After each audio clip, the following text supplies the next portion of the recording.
Decade live news channel में आपका स्वागत है। मैं आपके साथ में समर तोहिद। मेरठ से कामिल चौधरी की रिपोर्ट।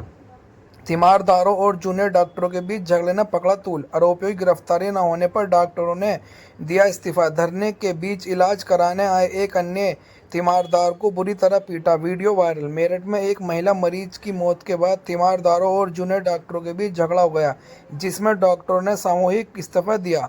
250 डॉक्टरों ने कार्य बहिष्कार कारण ओपीडी सेवाएं बंद कर दी। पुलिस ने आरोपित तीमारदारों के खिलाफ मामला दर्ज कर उनकी गिरफ्तारी की प्रक्रिया शुरू कर दी।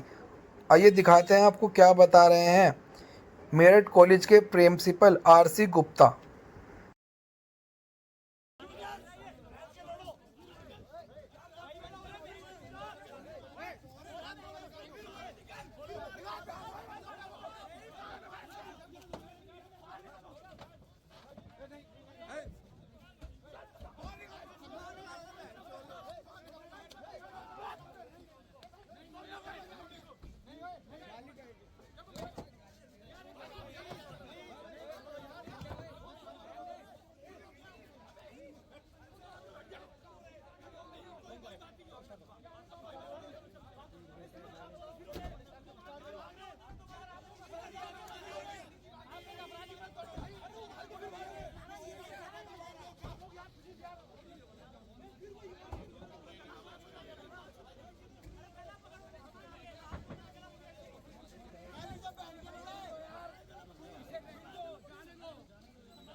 सर, यहाँ पर कल रात से स्ट्राइक चल रही है। 270 के करीब डॉक्टर्स हैं। उनका कहना है कि उन्होंने रिजाइन कर दिया है और सेवाएं भी बंद हैं। ऐसा है कि आपको पता होगा कि कल रात में करीब 9:30 बजे के आसपास एक पेशेंट पीएल शर्मा से रेफ़र होकर आया था, जो कि ऑलमोस्ट मृत प्राय था। तो उसको जो है वहाँ से एक इंटर्न था जो उसका अम्बू बैग जो है वो पंप करता हुआ लाया था। फिर उसको यहाँ पे शिफ्ट किया गया और शिफ्ट करने के बाद वो जब उसको रेसिस्टेट किया गया रेजिडेंट डॉक्टर द्वारा, तो उसके बाद फिर एक्चुअली वो उसमें कुछ ज़्यादा था नहीं। तो फिर डॉक्टर ने कहा कि नहीं, इसमें इसकी मृत हो चुकी है। तो उनके जो अटेंडेंट था उसने पहले तो जो इंटर्न था उसको मारा। उसको बचाने के लिए जब हमारे रेजिडेंट डॉक्टर ने उसको बचाने की कोशिश की तो उसके ऊपर उसने जो ये होता है ऑक्सीजन वाला जो पाना होता है वो उठा करके उसने उसके सर पे 3-4 मार दिए। उसकी वजह से उसका सिर फट गया और पूरा खून में नहा गया। उसके बाद वो लड़का जो जिसने मारा था वो किसी तरह से भाग गया यहाँ से छुपा के, वो पकड़ नहीं पाए। उसका एक और साथ में कोई रिश्तेदार था, उसको लड़कों ने पकड़ लिया। तो फिर उसके बाद उसको हम लोगों ने पुलिस को दिया। फिर उसको वो वहाँ पे उसके खिलाफ FIR भी लिखी गई। पुलिस ने भी बहुत त्वरितता से काम किया, त्वरित ढंग से काम किया। FIR हमको लगता है फर्स्ट ये सुप्रीम कोर्ट का डिसीजन आया था इंस्टीट्यूशनल FIR, तो हम लोगों ने तुरंत इंस्टीट्यूशनल FIR हमने खुद उसको करी। सर, मुकदमा लिख दिया, घटना हुई, लेकिन उसके बाद जो यहाँ पर अनशन और धरना चल रहा था, स्ट्राइक चल रही थी, उसकी क्या वजह है, मुद्दे क्या है? उसमें मुद्दे ये हैं कि उसमें इनका ये कहना है रेजिडेंट डॉक्टरों का कि इस तरह की घटनाएं होती जा रही हैं और उसका कोई प्रिवेंशन नहीं हो रहा है। उसका जो है देखिए, उसके कई कारण हैं जो कि सबको समझना होगा। ये केवल इसके मेडिकल कारण नहीं है, इसके सोशल कारण भी हैं। हमने और भी कई लोगों से बात करी है, तो ये केवल एक कारण इसका मेडिकल नहीं, सोशल। देखिए आपका जो है जो सोसाइटी में एग्रेशन है वो इन जनरल बहुत बढ़ा है। तो लोगों के पास धैर्य नहीं है और लोग का जब मरीज आता है थोड़ा सीरियस होता है या उनको जल्दी होती है तो फिर वो दूसरा कोई मरीज़ को कोई डॉक्टर अटेंड कर रहा है तो उसका इंतजार भी नहीं करते हैं और उसी में कहासुनी होती है।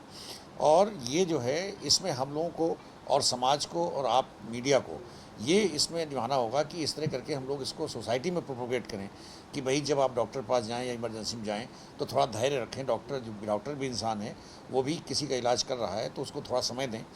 तो ये जो है हम लोगों को जो एजुकेशन है, patient education, I think society education, ये इसका बहुत की पार्ट है। उस पर हम सबको काम करना पड़ेगा। सर मैं आपको रोकना चाहूँगा माफ़ी के साथ कि आपने कहा कि धैर्य समाज को हाँ नहीं है। हाँ और सेम स्थिति हमारे जो डॉक्टर्स हैं उनकी भी है। अभी मेरी आंखों के सामने ही यहाँ पर कैमरे की आंखों के नीचे एक मरीज को जो दर्द से करा रहा था और उसके तीमारदार पर बुरी तरह पीटा, उसकी कार मैं- तोड़ी गई, मैंने पुलिस की मैंने मौजूदगी मैंने में सब मैंने मैंने ये नहीं कहा कि डॉक्टर समाज का अंग नहीं है। डॉक्टर भी समाज से ही आते हैं।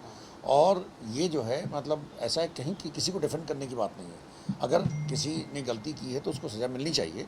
अब वो चाहे भले ही जो हमारा एग्रेशन है, जो एग्रेशन है वो एग्रेशन हर लेवल पे है।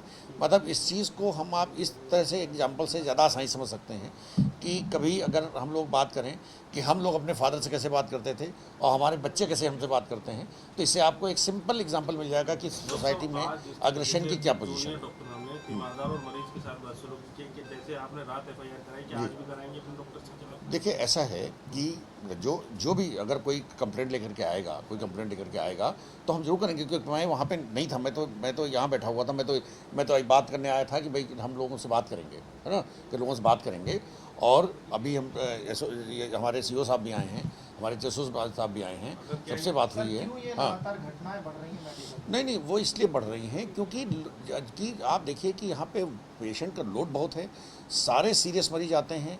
और उतना जो है जो एक सिस्टम है, उस सिस्टम में जब तक हमारा पूरा सिस्टम एक्टिवेट नहीं होगा, मतलब पुलिस भी एक्टिवेट हो, हमारे क्या कहते हैं हमारा अंदर का सिस्टम भी एक्टिवेट हो, है ना।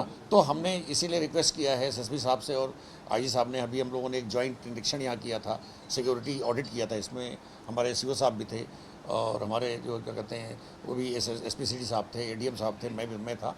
और सिक्योरिटी ऑडिट करके हम लोगों ने उसकी रिपोर्ट बना के भेजी है।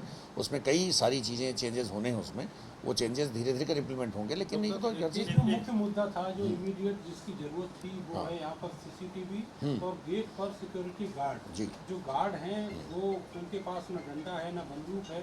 तो आप जानते हैं कि डंडा बंदूक के बिना किसी को डर लगता ही नहीं। दूसरे जो सीसीटीवी है वो एक मॉनिटरिंग का बहुत बढ़िया काम कर सकता है, लेकिन आपके यहाँ उसकी रिकॉर्डिंग की भी ऐसा है कि हमारे यहाँ आप देखिए कि हमारे पास पूरे कैंपस में 310 करीब हमारे कैमरे लगे हैं।